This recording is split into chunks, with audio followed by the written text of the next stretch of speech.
Hello, today I came with a new tutorial of how I painted a fairy illustration for a book that was released before, but it's a secret now that I'm re-releasing it, or we are. And I hope you enjoyed the video. Please let me know if you have any questions. So here we are. You can see me first of all wetting the background. So for this illustration, I tried something different from what I usually do. And normally I would start with painting the fairy, and the last step would be the background. And usually I dot paint the background as well.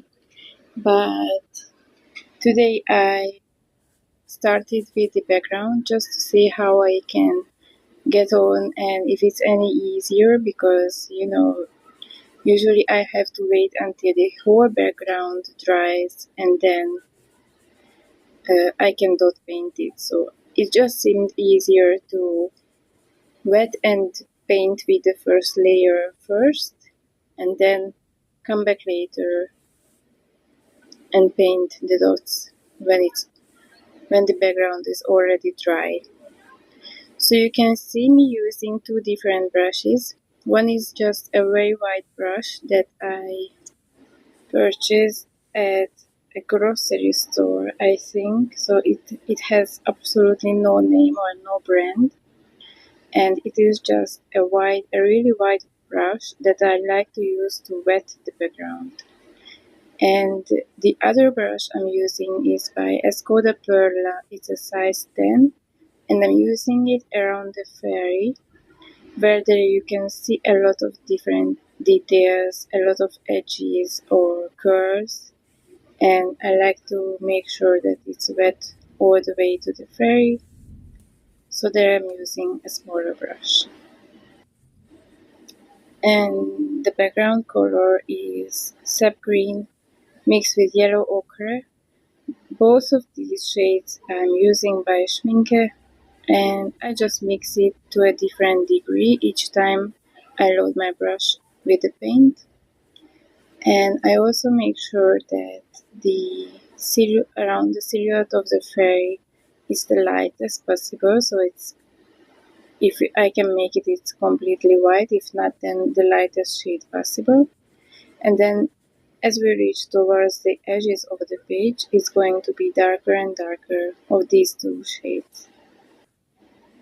Recently, I've been enjoying, mixing different shades together to create unusual and unique colors rather than just using the colors straight from the tube. And this is what I've come up with. So the story is that this fairy shows up in a dusty old garage, and so I wanted to use a not very bright green and a not very bright yellow, and a mixture of these two colors, and I'm very happy with the result.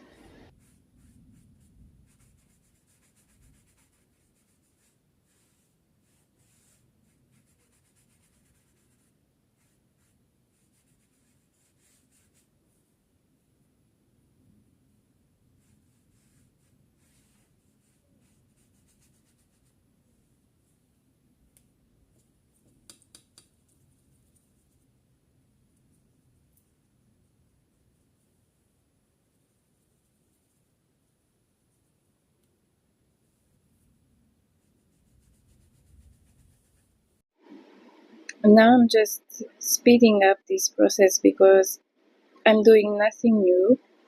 I'm just taking my time painting the silhouette of the fairy and adding more and more color as we reach towards the edges, while around the fairy it's going to be a very light shade. And then I just painted a few cracks. Wet into wet, I used Turquoise de Helio by Schminke. You can see me doing now right at the top right corner of the page.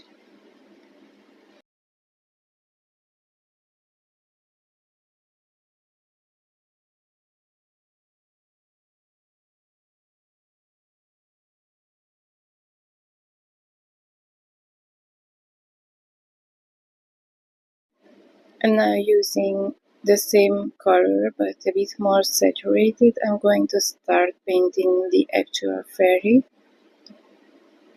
I really enjoyed this painting process. Fairies are my most favorite topics, if I may say. And you can find this silhouette in my Patreon site, to which there is a link in my description below.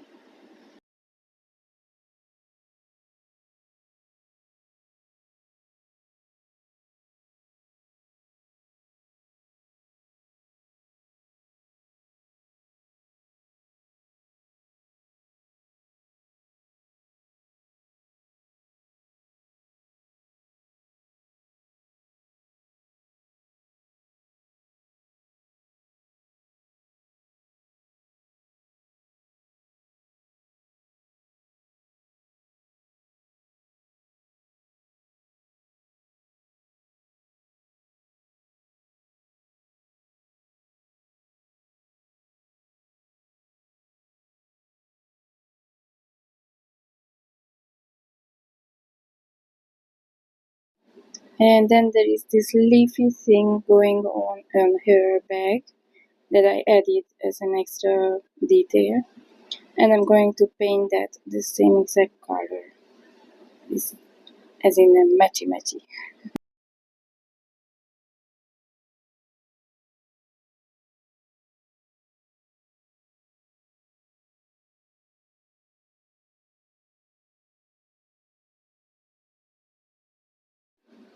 Next, using a very diluted helio turquoise, so the same color that I used to paint the cracks on the wall, I'm going to paint her wings.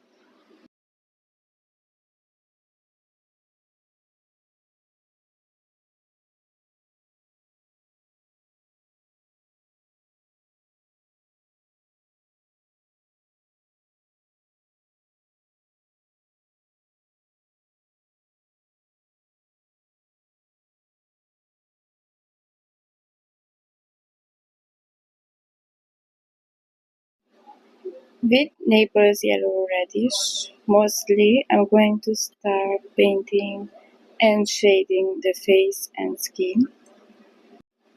And I'm doing this ever so slowly because this is the most scary part. Like the rest of the illustration can be loose or any style that you like. But if you don't get the face right, then that's the first thing people will notice.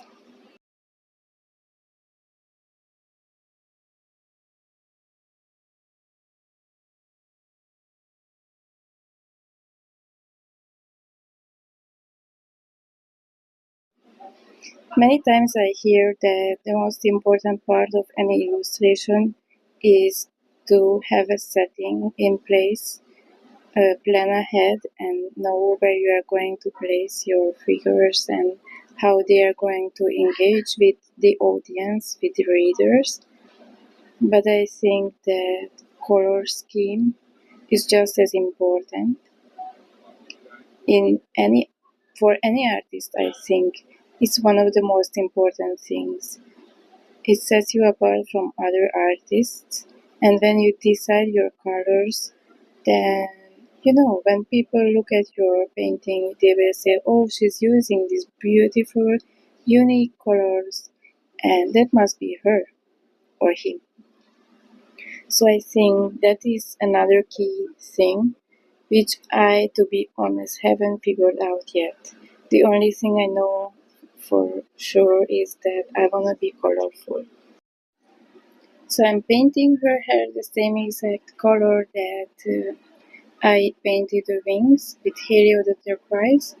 And the reason for that is to be more cohesive and to get a palette in the end um, that when you look at it, you can see harmony there.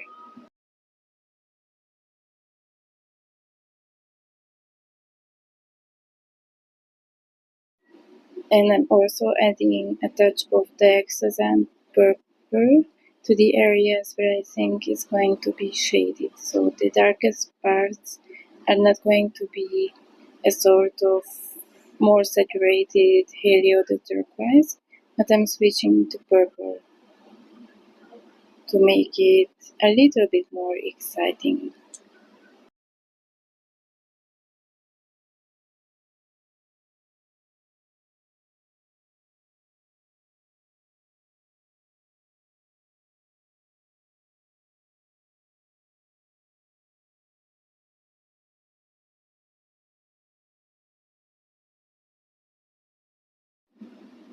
And I think this was the moment when I decided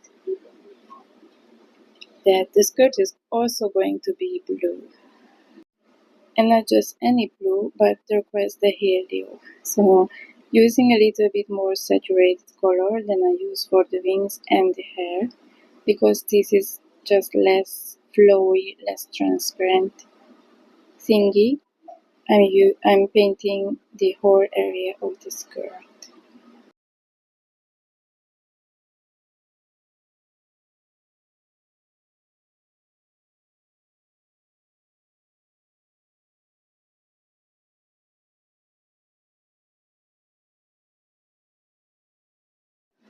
And finally comes some true warm color. Her magic wand has some flowery looking thingy on the top of it, and using Hansa Yellow Deep, I'm going to paint this whole beautiful fantasy flower magic wand. And I'm also painting a beautiful halo around it to make it look like it's glowing.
So the hair is in front of the wings, and to make it more obvious, I'm going to add a touch of shadow that the hair casts onto the wings.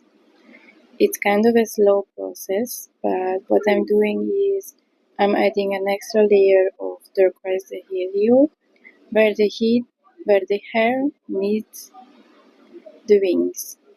And then using lots of water, I'm kind of matting this color into the rest of the wings. Once I'm doing a bigger part, it will be more obvious what I'm doing here. So this part I'm actually not going to speed up.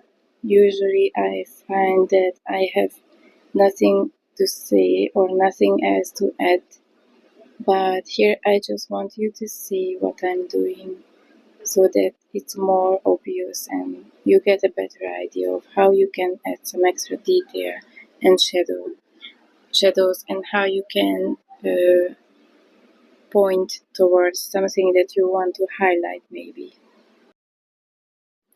And this is a subtle change, but I think an illustration is made up of 1,000 different subtle changes or subtle details that you add to your illustration and nobody else or not many other people, and that is also a thing that is going to make it very unique.